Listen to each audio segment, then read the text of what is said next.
Ev işlərini bitirdiyimə görə sıra gəldi həyətə. Başlayıram həyət təmizliyinə.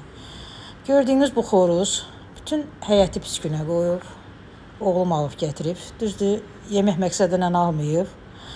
Xoşu gəlib deyə alıb. İnimiz də olmadığı üçün həyətdə öz başına gəzir, kef qolmaq eləyir.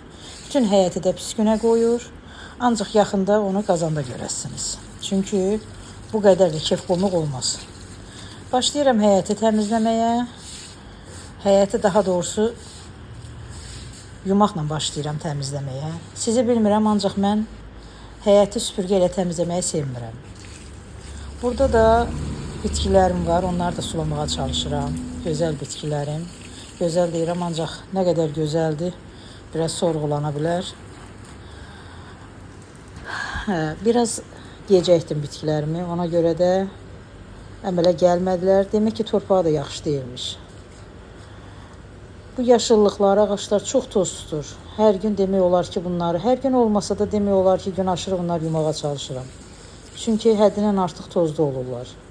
Bu yaşıllıqları da sevmirəm, ancaq uşaqlara görə saxlayıram. Məndən olsa hamısını çıxardıb atarım. Ancaq uşaqlar sevdiyi üçün hələ ki saxlayıram. Amma gələcəkdə nə olacaq bilmirəm. Yəqin ki, gələcəkdə onların hamısını çıxardıb atacağım. Yerinə çiçəklər əkmək istəyirəm. Yəni bu ildən keçdi, inşallah gələni görək nə olur. Qızım da mənə ancaq kameramanlıq eləyərək kömək elədi. Məzuniyyətdə olduğu üçün istirahət vaxtı olduğunu dedi. Mən də buna da şükür elədim.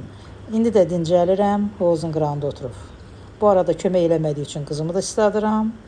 Amma yenə də sağ olsunlar, mənə samovar çayı qaynadıblar. Ən azından bir samovar çayı içib dincələcəm.